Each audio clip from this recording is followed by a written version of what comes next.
Yeah, so I just wanted to bring up what I'm seeing in the rental market. I know we talked about this a couple weeks ago. That is just a slower market right now.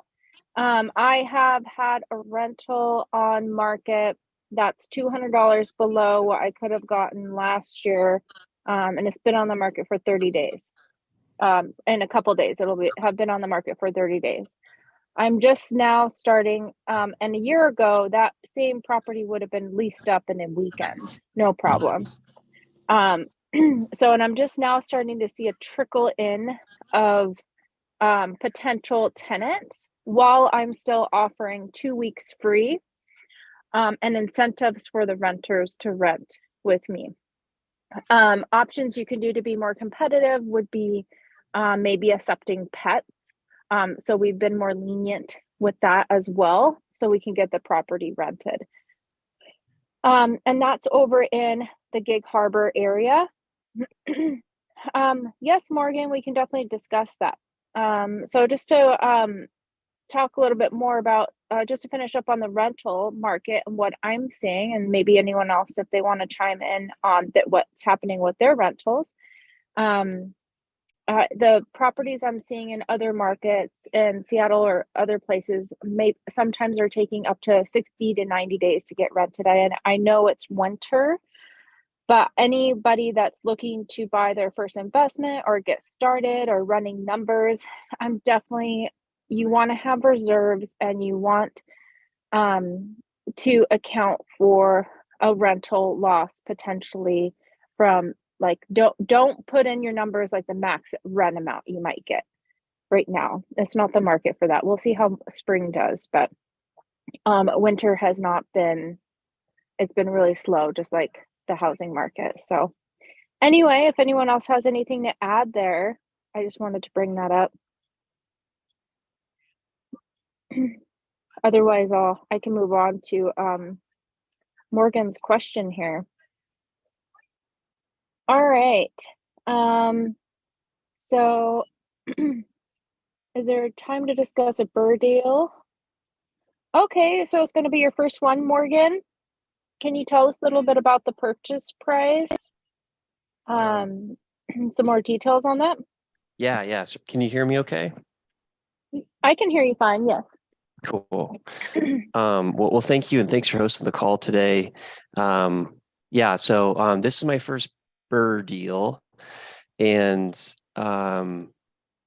it seems to make sense. So I'll just go over some of the high level numbers, and I guess I'm just hoping to get a sense from someone who's done one before to understand if it's the right approach for someone who's trying to kind of preserve capital and roll capital into new deals. But so the property right now is listed for 700. It's in the Capitol Hill area, and it hasn't had any offers on it for 100 days. So I was going to go in with a cash offer, a hard money loan cash offer for 550, and see if see if they accepted that. It's a C-class property. It'll rent. It's a single family house. It'll rent for probably $3,800 a month. But yeah, so I'm looking at going into the property with maybe 25% down payment on that hard money loan, renovate the property, over the course of maybe 4 months, and then hopefully refinance it. The comps in the area for similar houses are like 800, so I think it should finance for at least 775, and my out-of-pocket expenses I'm calculating to be around 200. And I predict being able to take out about 200 after the refinance deal. So just kind of curious if that meets the profile of what you've seen historically in the area, if there's any comments on that deal. Well, that's a little bit more of a question, or I needed some more details, I guess, if I was going to run numbers on that myself with my own pro forma that I use. What's your interest rate?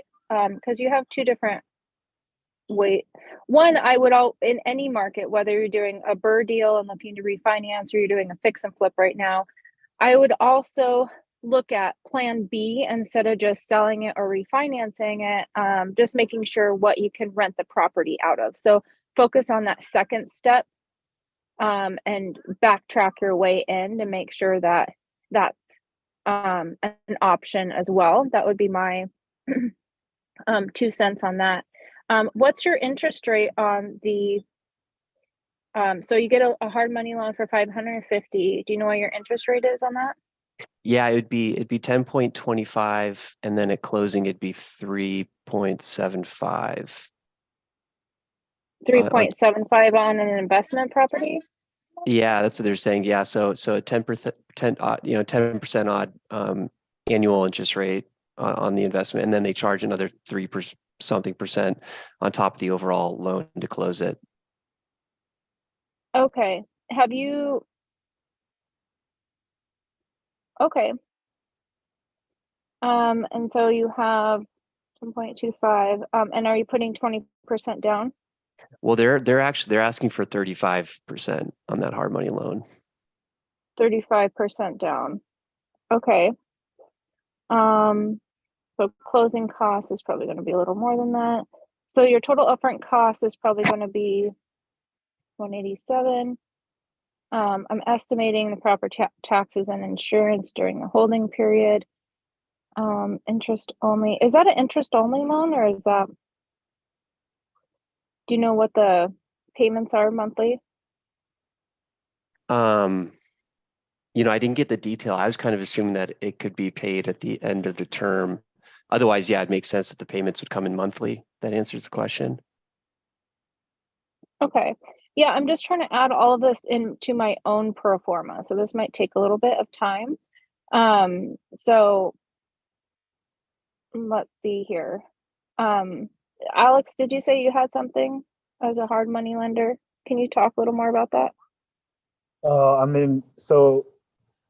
Morgan, if you're getting charged 10.25% with 3 points for 35% down, that seems really, really high. Yeah, that just seems extremely high for what you'll be getting on that. Do you happen, like, is there something in particular about, like, I'm trying to, like, not jump into things, but just like, I'm a hard money lender, right? And I mean, for a comparable deal, I would probably be a little bit higher on the interest rate, but I would definitely be lower on the points, and I'd probably be higher on the leverage for what you're describing. So I'm just curious, like, if there's like something maybe that I'm not seeing about the deal that's causing it to be like that. Like, is this a private money lender maybe? Well, yeah, they're a private lender. And what do you mean by higher leverage? Like, would you do like a 20% down payment? I'd probably do a 25% down payment for, like, so does the property itself, I kind of missed it earlier. Do you need to renovate it at all, or is it pretty much rent ready? No, it's 50 grand in renovations. 50 grand in renovations. I mean, I could probably lend up to 80% of your total project costs, so your purchase plus reno. So I think you said 550 purchase, right? Mm-hmm. Yeah. So I could probably do a loan for about 480,000 on something like that. 50 held back for the reno, 430 up for purchase financing.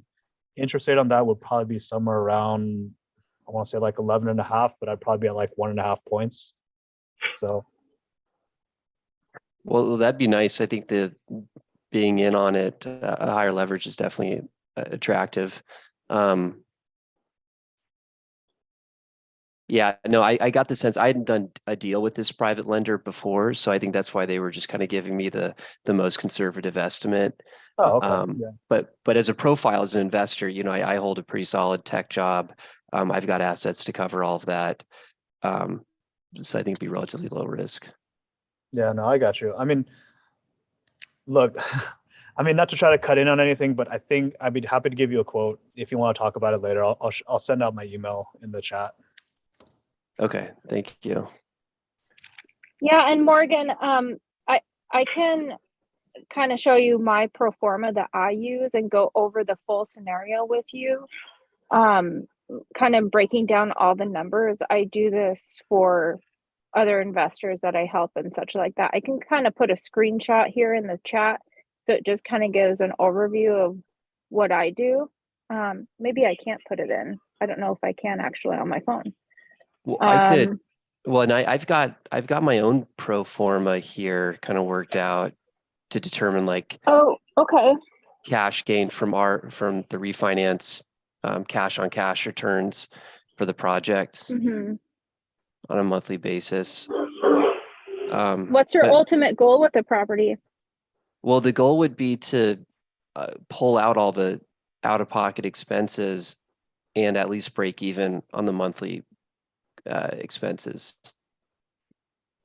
Okay, and then hold it long term with the Mhm. property. Yeah, Okay, and just recycle it. yeah.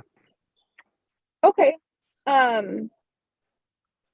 Yeah, and I might add, so with the current numbers I'm seeing, I am seeing a negative like $1,000 a month basically on the cash on cash monthly return. Yeah, actually more like negative 2,000. Which was why I wanted to call in about it. That seemed to be a problem, obviously. And that's after you refinance. Yes, because the a monthly DNI, or sorry, PNI payments and interest, principal and interest will be higher. So yeah. And will you be living in this property or? No, I'd be renting it out. Okay. Okay, so it'd be an investment property. Have you heard of a DSCR loan? No. Okay, so when you're comparing for your BRRRR property, for that second step, like I mentioned earlier, to focus on that first and work backwards, I would compare what refinancing with a regular conventional, even if you could buy down points, if that would make any sense. Or the other option would be like a DSCR loan. I know that sometimes it can still work, although the rates are pretty high right now.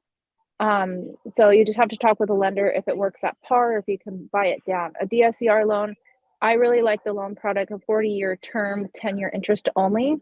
That can provide you more cash flow in the short term, and then you can refinance that later. And with that cash flow, you can reinvest that in something else, too. Or maybe that can help you break even on the property. But if that's your first deal, I would maybe strive for more of a positive cash flow instead. Hmm.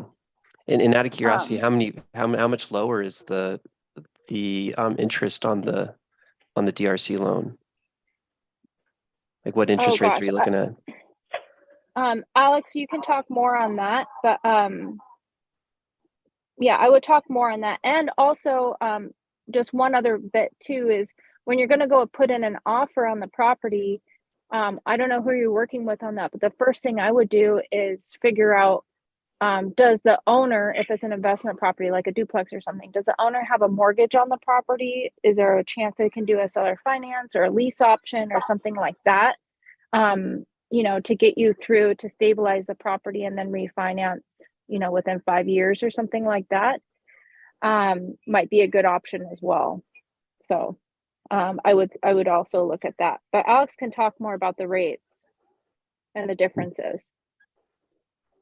Well, Alex, maybe it sounded like I got maybe your contact and could maybe reach out to you offline then. Unless we want to chat, unless it benefits the group here. I don't want to soak up the entire time allotment here.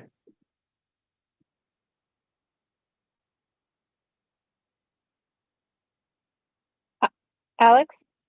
Oh, I was gonna say, yeah. I mean, if we're okay with it, yeah, I don't mind talking through it. So, so DSCR loan is DSCR loan stands for debt service coverage ratio.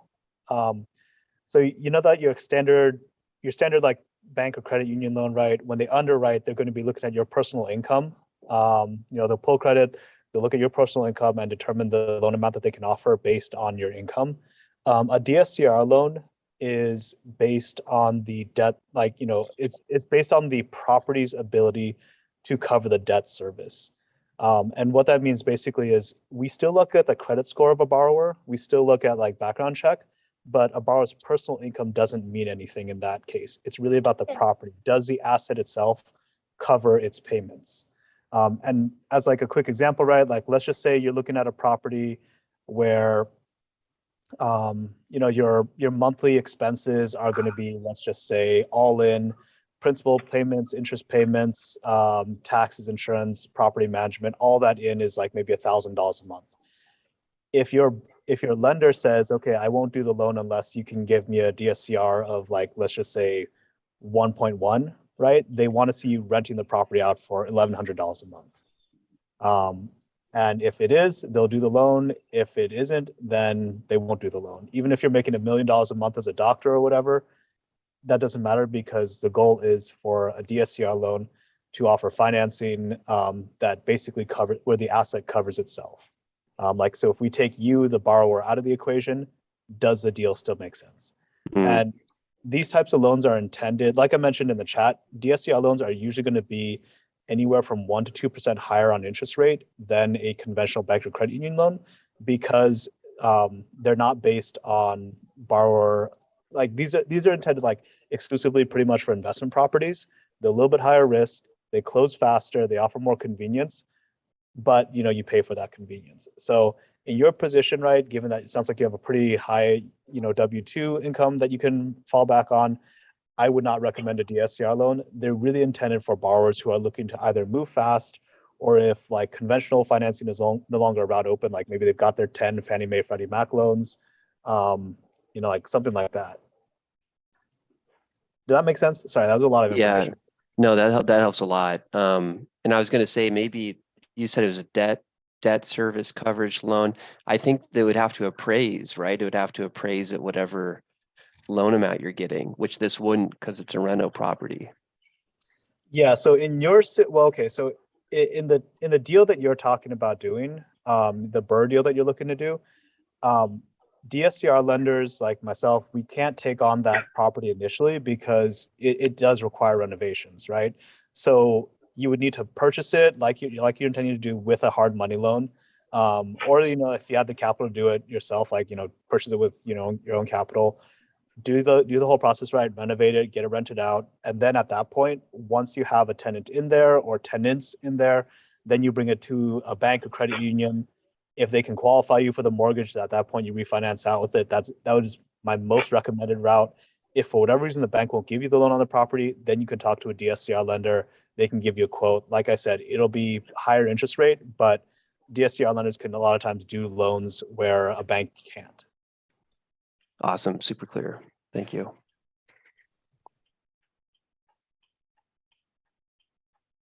Okay. Well, that helps a lot, Holly. Thanks for helping with that. I guess I'll look at the numbers again. I mean, to make this cash flow break even, I think the purchase price would just have to be lower.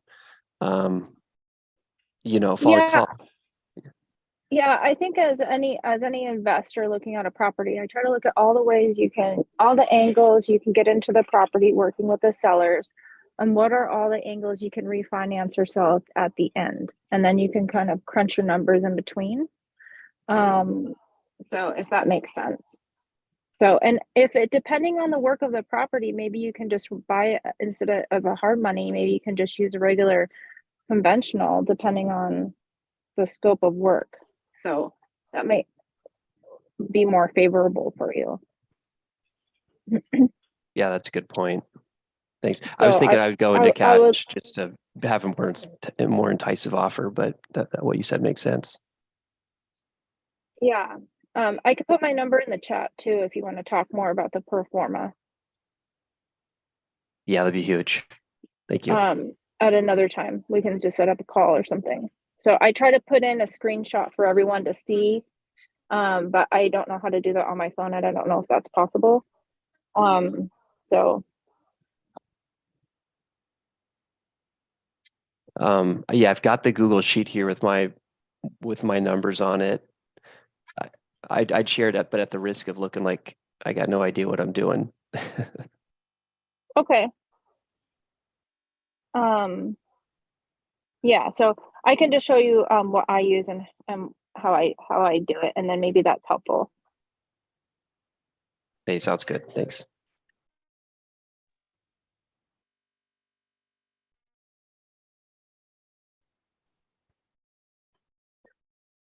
Oh, maybe I can share it down here. Oh, I can share. Okay, one sec.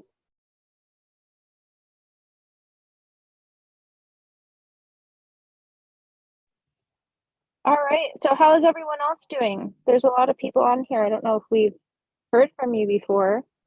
Does anyone else have any questions about their current properties, or if they're just starting out real estate investing? What's going on with everyone?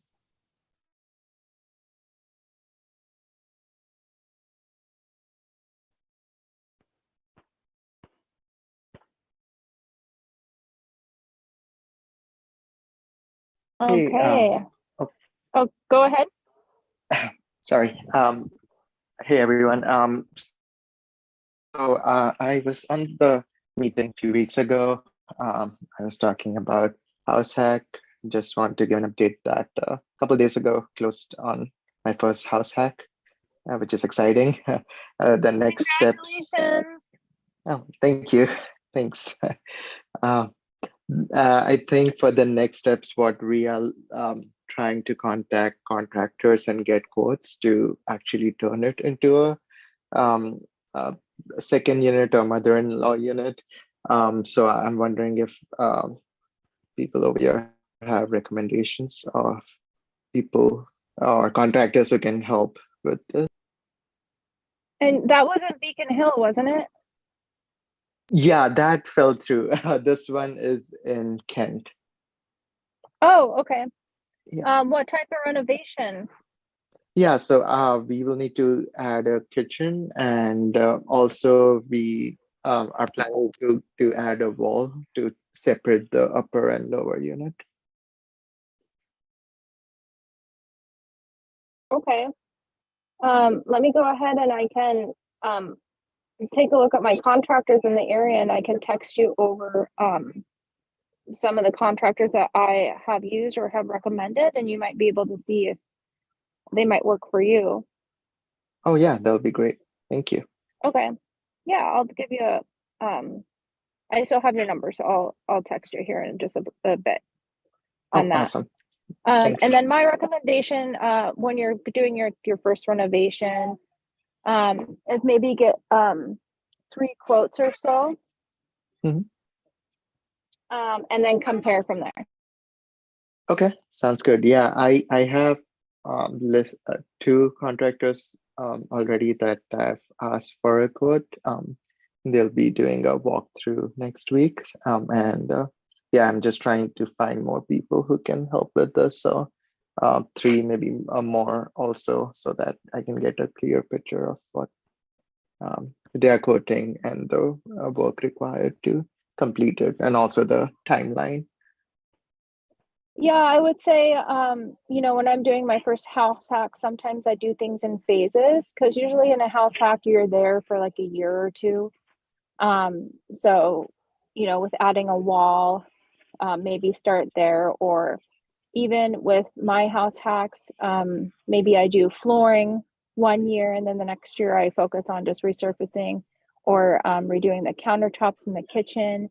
And then maybe the bathroom on the way out as I move on into my next house hack. So it really helps me to save on my cash and spread things out over time. I find sometimes I want to do everything all at once, and that's not necessary in most cases. So, and just to remember that even though you're living there, it's a rental. So I wouldn't suggest overpaying and overdoing the renovations, especially if you're trying to refinance soon in this market. It's not going to be worth putting the extra money in. Yeah, I think that makes sense. Thank you for that.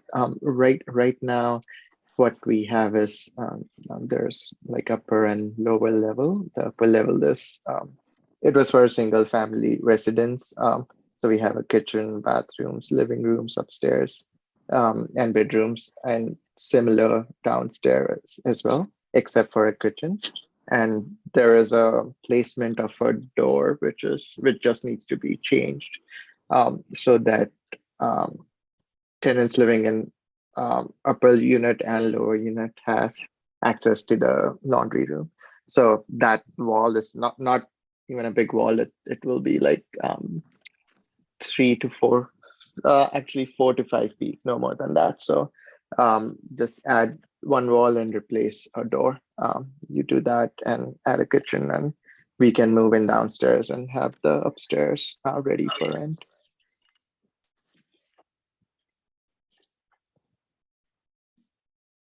But yeah, I agree. We don't want to overdo it. So that's the most basic things we need in order to start renters into the home, and then do some other work later on.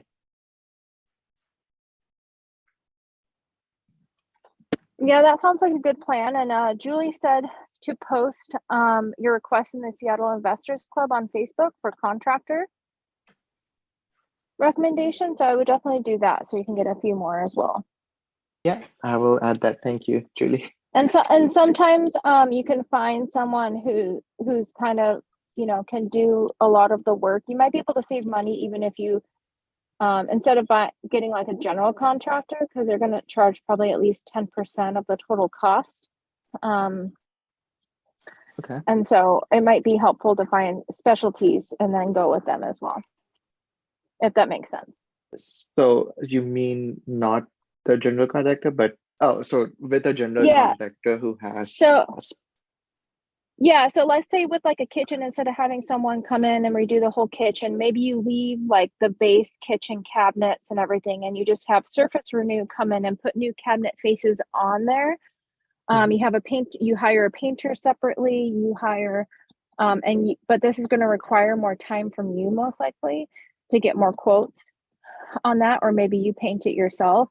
And then you also have like a counter company come in and just replace the counter to quartz or something like that. Oh, got it. So just divide it up so that one contractor doesn't. Yeah. Okay. Yeah, because a contractor, they're going to charge they're charging their management fee.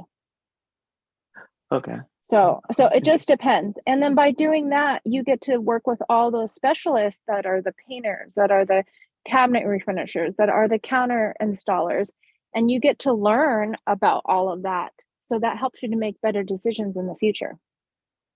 Oh, I didn't even think about that. So, okay, that's very interesting. I like doing all of that. So it just depends. Some people, it's like, I want a general contractor. I don't have the time. So maybe that works better for you. You'll have to decide.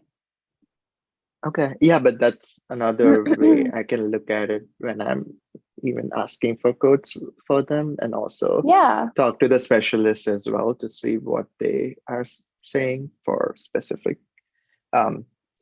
specific things, as you mentioned, for painting, for countertops and so on. Then make the decision based on that. Yeah, definitely.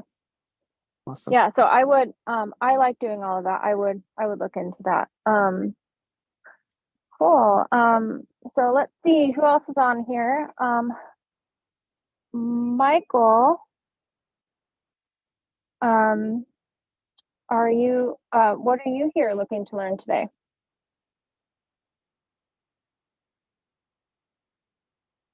Can you hear me? Michael Labaz? No. Can't hear me? Hey, sorry, what was that? Oh, I was just saying, I haven't seen you here before. I was just seeing, what part of real estate you're interested in, or what you're into right now. So I'm a spec builder, but I do like maybe 2 houses a year or so. Sometimes I do townhomes. So yeah, that's what I do. Awesome. Where do you build those at? East Side, Bellevue, Issaquah. Do you have a company? What's your company's name? Arnon Construction. What is it called?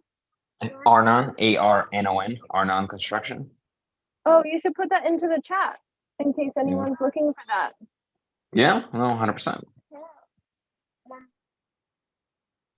Is there anything that you're looking to learn on today's call or have questions about? I just wanted to see if there's any not lenders, but agents. Like, what do you guys see with the market, happening? It seems like I see, between my friends and I, and who kind of do the same thing. I see kind of two extremes. You know, some properties, it seems like are not selling, some are selling really quick, surprisingly quick, for a premium too. And there's like a bidding war even. So just want to I guess, see what like everyone is experiencing, especially with this recent uptick in the rates. Yeah. Yeah, I think it's a kind of a mixed bag. I'm seeing offer review dates come back, especially if you're over in that area on the Seattle side. And it really just depends on the neighborhood and whoever the listing agent is, how they're pricing the property. But then I'm also seeing some properties sit on the market for a while. So it's just really, it's a little unpredictable, I would say, right now. Yeah. And then Julie wanted to know what price are you paying for dirt in Bellevue to spec build? I have an off market in Lake Hills area. Yeah. Maybe you and Julie can connect on that. Yeah, no, sure. That's a really good question.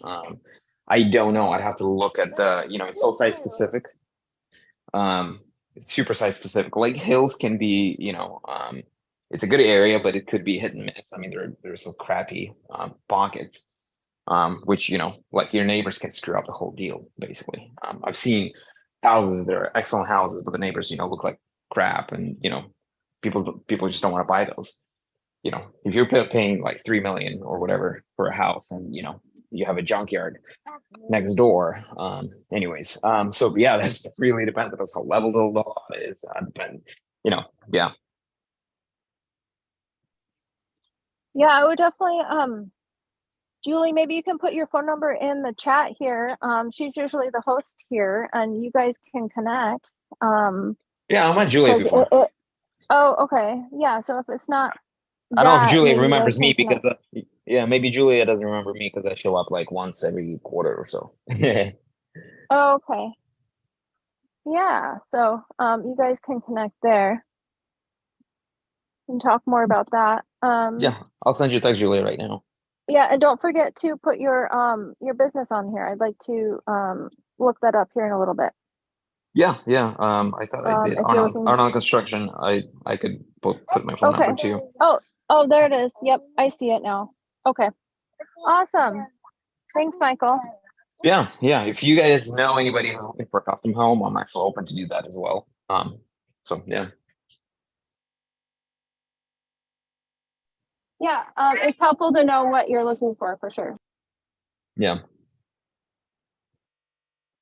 And Jerry, you said you're looking to house hack? Do you want to talk more about what areas you're looking in?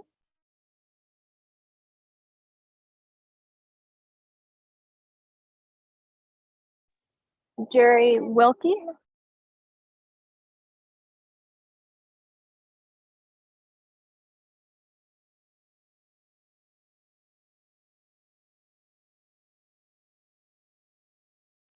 Maybe he can't do audio right now.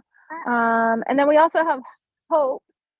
Hope has a septic company. Yeah, I'd like to know what area your septic company is. And it sounds, I think, Hope, you said you're trying to get into real estate. What's your type of property you're looking for? I am looking to learn how to buy property, learn about hard money loans, where people get the deals, wholesaler. I like to get into flipping, buy and hold. Can you hear me? Yes, I can hear you. Yeah, I have a septic business with my partner, Fred. Fred is there, Fred Casebolt. Okay. Yeah, he's a master installer. So our business is in Seattle, King County, and Pierre County. Okay, what's the name of the septic company? The 5-Star Septic, Sewer and Storm, Inc. is our business name. Okay. Do you go in Pierce County at all? Yes, Pierre County and King County. Okay. So your first investment, are you guys looking to buy in state then? Yes, in Pierre County and King County.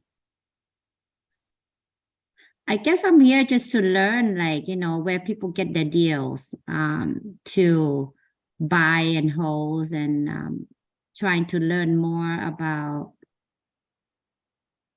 your number, how you guys calculate your numbers, and where to find the deals. And Yeah, well, I have a class that might be helpful. It's coming up next Saturday morning. It's a class I teach that I go over my pro forma, all the ways to buy real estate, what's going on in the market, and just overall helping people kind of navigate how to get started in real estate investing. So I just posted that in the chat. If anyone is interested, they can come to that. I have always heard that that's been super helpful. I think it's always when you're first like, oh, I want to get started into real estate. Well, the first thing is, how much money are you willing to put up as risk? What can you afford? So that's the first thing I would say is figure out what you can afford. What is the type of capital that you have to work with? Of course, you don't have to have cash or money to get in. There's always folks that say, oh, I got into my first property, no money down, etc. But if you do have some, I would try to talk to a lender. Alex might be a good place to start, and go from there. And then once you know how much you can afford, you can kind of work backwards and figure out what place is the best place to put my money. So would that be, one, are you going to manage it yourself, or are you going to hire a property manager?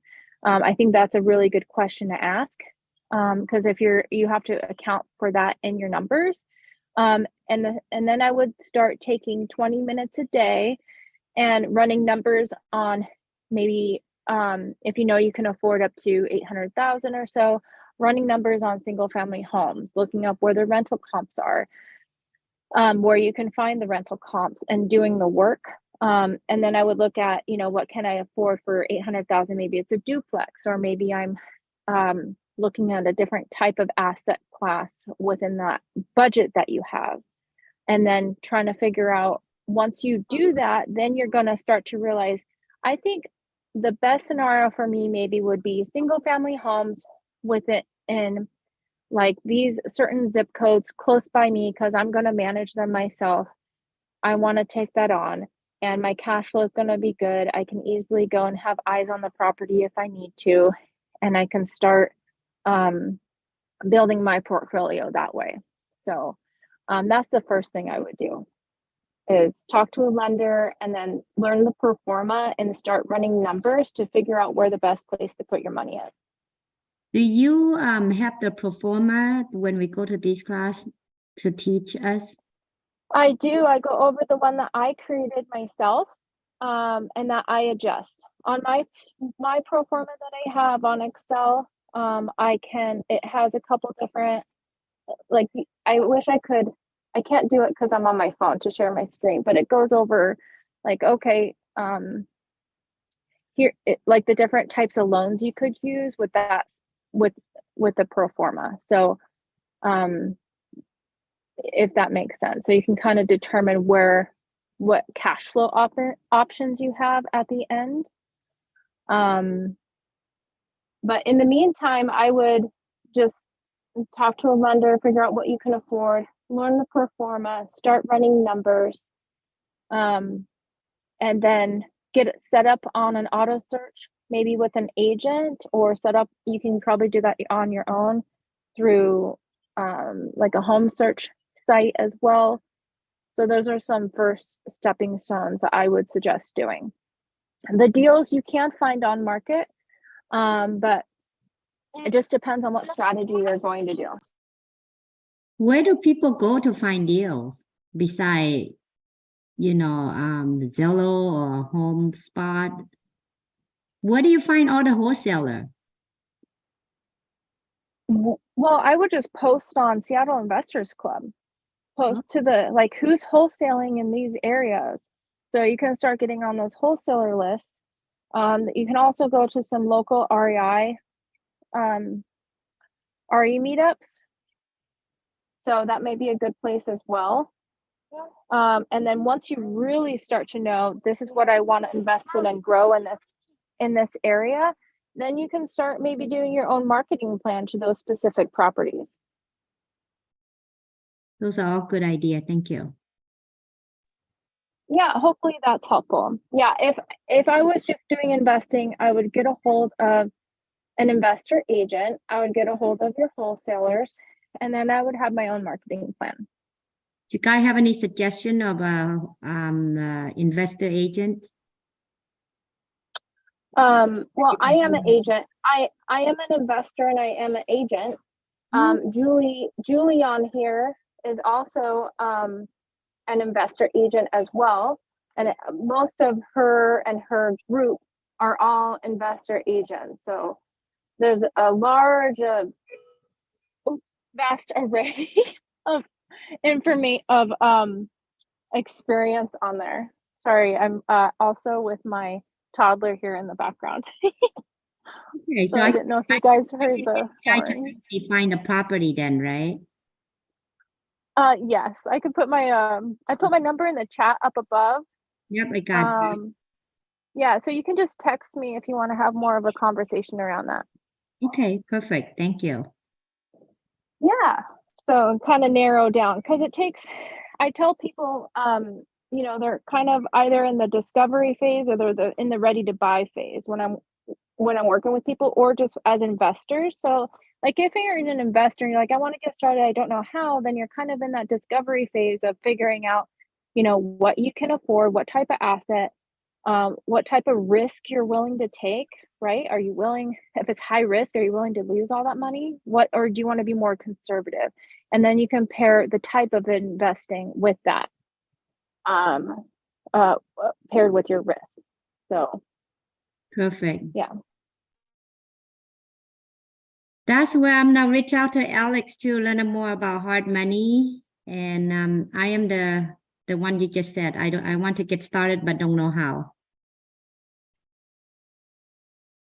Hey, Yeah. Holly, just to follow up on something you just commented, you said that you'll determine kind of what risk profile you'll decide to, you know, do as an investor.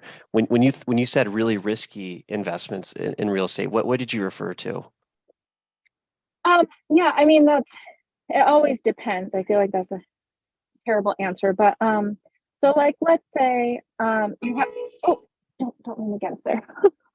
Let's say you have a W-2 job, and all you have is $20,000 in savings to your whole name, and you're wanting to go into a flipping business right now, and you've never flipped before, you don't have your contractors or anything in place like that, and you're like, I really want to flip. I would say that's probably not, that's a really high risk type of investing that you're doing right now. Maybe you should get started in a more conservative investing, you know, depending on the type of, you know, what the numbers are, maybe doing like a house hack or just buying saving up more cash, maybe doing something more conventional, or trying to target seller finance properties so you can get into something with just really great terms that's going to help your cash flow with a low down payment, something like that.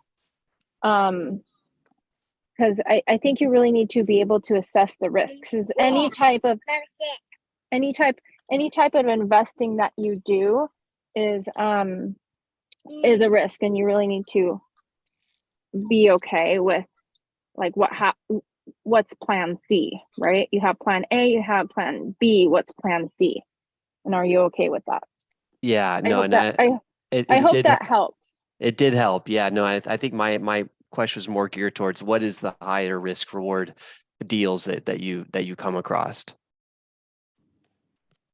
What structure is that? Is it a fix and flip? Is it? I don't know if it's the type of investing per se. I think it depends on the investor themselves and how much you have to lose. Like I said, if all you have is $20,000 sitting into an account with your name with a W-2 job, you know, you have to determine that at your own personal risk. I think flipping is definitely more of a riskier business than if you're going to do a buy and hold and house hack. Because a house hack, you have to live somewhere, right? anyway, so you'd be in the property. So that's probably a little less risky. And a BRRRR is essentially a flip and hold, and that's also a slightly riskier, I would say, as well. And then also thinking about, you know, do you have a mentor in that space? Are you learning everything yourself? You know, considering that as well. So I think mentors and going to the meetups and connecting with people is so essential, especially for like this group, for example, to come here and check in and get the weekly support that you need. And you might, you know, find some other people doing something similar that you're interested in as well. Can kind of help boost that confidence, I think, too. So it's based on you as of what your total assets are and what you're willing to risk, if that makes sense. It makes total sense. Thanks for clarifying. Yeah, and then also your confidence, right? So if you're doing something in the beginning, you might have a bigger reward, but it also if your confidence is kind of low, you know, that might be riskier too. So I would base risk as well on a little bit on your confidence and what you're doing. And Julie said you need to meet with the lender first for your perm to take out financing first to know what you qualify for. So you know you can qualify for a conventional loan if your flipping BRRRR goes bad. That is definitely true. So that's what I was saying earlier, is kind of focus on that second step first of what that refinance looks like versus about just getting into the property. So she's saying that if the project goes bad and I need to go beyond the terms of the original hard money loan, how can you get additional financing from a traditional lender? Yes. Mm-hmm. And you also want to, in your pro forma, if you don't want to go for what things are selling for today, I would put in your pro forma, if things were to decline in that area where you're looking to buy, is that still going to give you the cash out that you're looking to get? So you need to, in my opinion, account for a lower price than what you see today in your pro forma 6 months down the road in summertime. Yeah. I mean, in my pro forma, and I'll share it across with you, but I mean, in my pro forma, I'm just seeing, you know, even with $4,000 in monthly gross rents, the expenses are exceeding that by like $1,000 a month. It's just the property tax that's kind of making it untenable. So I guess I was curious if that's, you know, if that aligns with expectations in the area, in the specific neighborhood, or if it's just a bad deal. I'd have to look at it further. But if it's your first deal, I wouldn't buy something that doesn't cash flow a little bit more on the refinance. Once you run the refinance numbers on that second step with a regular conventional lender, if that doesn't like break even at a conservative rent amount, or cash flow a little bit, I would be cautious in that personally, but I would say a moderate risk investor. So Yeah. Just surprising because the price, I mean, $550 for a 3x2, a 3-bedroom, 2-bed bath in Seattle seemed like a really great deal. So I'm just surprised that even that good of a deal doesn't work out on paper. Yeah, I think the interest rates, I mean, this is why I think the housing has just slowed down. The housing market is just slower. It is a little bit harder to make the numbers work.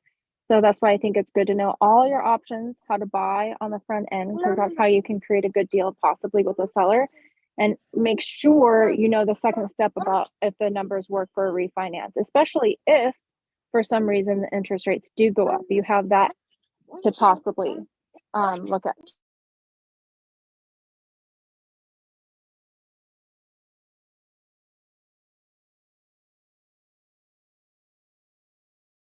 Makes sense. Thank you. And Julie said some really good things too. You need to be prepared to pay off the hard money loan with your income and the rental income of the subject property if the flip for less than hard money loan plus sales costs. And then also do not buy anything that has variables, busy street, no garage, converted garage, shitty neighbor, no yard space, big car lines nearby, etc. Yes, I would say definitely I attribute having a good neighborhood. That makes such a huge difference. Instead of, oh, it's a great deal, but yet the neighbor next door is a junkyard. So I had that happen. Those neighbors are no longer next to our property, but I had bought in one of those properties before. So that's a good thing. Thanks, Morgan. Thank you. Yeah. Let's see. Does anyone else have anything today? I think we had, Jerry said, I'm looking to find sub 2 deals and assign to an investor. Okay. Can you tell us a little more about that, Jerry?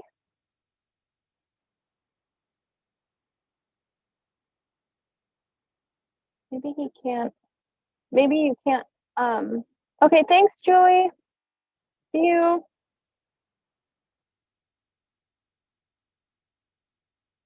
So are you looking to wholesale, Jerry? Maybe you can put that into the chat if you can't talk. And then I think the only one we haven't heard from is, oh, yes, okay. Are you just getting started in wholesaling?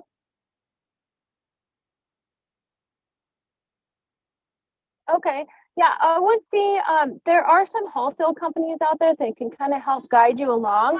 But I would post in Seattle Investors Club,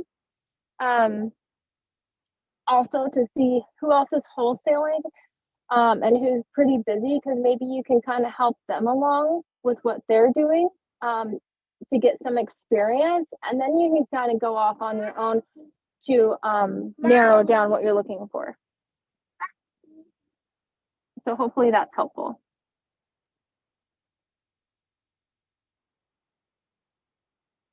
Okay, thank you, Alex.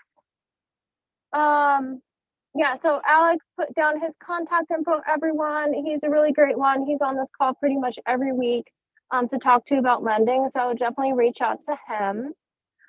And then let's see, I don't think we've heard from Darren or Fred.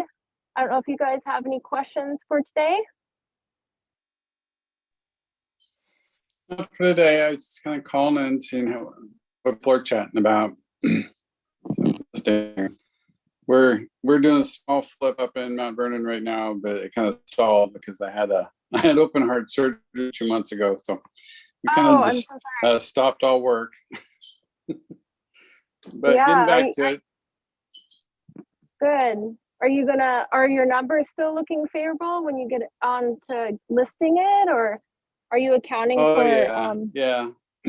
I was kind of, my wife likes to turn them much faster than I do, because it's just the two of us, so we do most of the work ourselves to, just for the fun of it and the enjoyment of the one-off type things. But I was always shooting for springtime, but she wanted to turn it faster. I'm going, well, we won't make as much money in December as we would in April or May, so I never work really fast. Well, I would say it's probably a good thing you're getting ready to list now. We're starting to see buyers come back. So on my most recent monthly market report I sent out, I always like to look at showings per listing. So in the past, 4 to 6 months, it's just declined. And in the past month, there's been a pretty big uptick in buyers are out and they're trying to figure out what they can afford. So they are coming back. So yeah, and this little house that we're working on, it's a nice little small house that people will be able to afford, so they won't have to worry too much about it, interest rates and stuff like that. Because when you're talking interest rates on $1 million house, it's significantly different than 300,000. So. Exactly. I think that's really good, especially if you're first getting into flipping. Looking at, who's going to be your customer? That's your product. Your product is the house. Who's going to be your customer buying the house? If you have first-time home buyer kind of ARV budget, then you're definitely going to have a lot more buyers to come and bid on your house. Exactly. Than if you were to do something more in the luxury space. So, flipping is a business. So you're selling a product, who's going to be your customer? I think that's a really good point.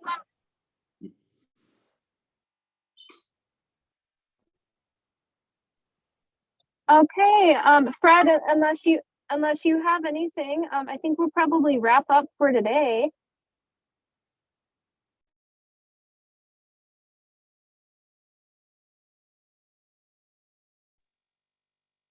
Does anyone else have any other questions? Just one question. This may not be related to our hashtag, but there are within King County, there are some cities while we were looking for houses where if you do get a permit to add a ADU or DADU, they have a requirement that the owner have to stay in one of the units for few months. Like some of them have 6 months, some have 9 months, some have less than that. So I'm just wondering if someone who is house hacking, and planning to do multiple house hacks, how do you bypass that? Go ahead and do all of that work and refinance out of refinance to get some money back for your next house hack right before you move out. Right. That's one way. And then after you move out of it, they still require you to live in it. I think you could just do a master lease. Oh, master lease. Okay, so what does that entail, the master lease? The two renters are under you have a master lease. You might need to have someone else do that. So basically you have one lease. You're going to be renting out the property, but it's your property. So it might be easier if you had like a partner or something to do that with you. And I have to double check more into that, but you can have a master lease because I've heard about this recently in some other city areas. Is that the owners just got around it by doing a master lease, and then they have the 2 tenant leases underneath it. So essentially you're renting it and leasing out the whole property and managing it from there. So I would check with the city on that. Oh, okay. So if we do that way we meet the city guidelines of being part of the property, but at the same time renting out all units. Okay. Yes. Yeah, so I would check and see if there's a workaround around that. There usually is a workaround, so I would definitely check into that. Awesome. Yeah, that's really informative. Thank you so much. You're welcome. Hey, Holly, this is Keith. How's it going? Hi, Keith. It's going good. I'm about yeah. So I meant to get back to you. If you have time today, I'd love to chat. So, or tomorrow. Yeah, I'll be working after 2:30 today. Following up on some things. So I'll give you a chat then. Okay, perfect. Thanks. Okay, you're welcome.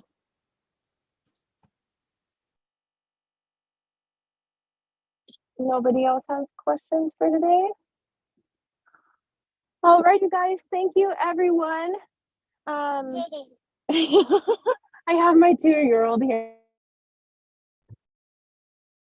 Hey, thanks, Holly. Anyway, I think he's about at the end of his meeting time here. So I'm gonna jump off and go to the park or something. And then for those of you that texted me, I'll follow up with you later this afternoon. Otherwise, I hope to see you guys back here next week. Thanks, this Holly. is probably the greatest meeting, I think, in the Seattle area for sure. And it's usually a smaller group like this. And for anyone that does need some help, I did put that class link up there. I think I've had really good feedback on that. I know Daria has come to that class before and thought it was really helpful. So yeah, if you guys, it's next weekend, 9:30 a.m. So it might be a helpful place for you to kind of get some general information and guidance. And then just, I would say, lean into Seattle Investors Club too. Post on the group, come to these meetups, and then just keep doing that part of the work to help you gain the confidence to move forward in your investment strategy. So, all right, you guys, we'll wrap up for today. Thank you. Great Thanks, session. Holly. Okay, bye. Thanks, Holly. Welcome. Bye. Bye.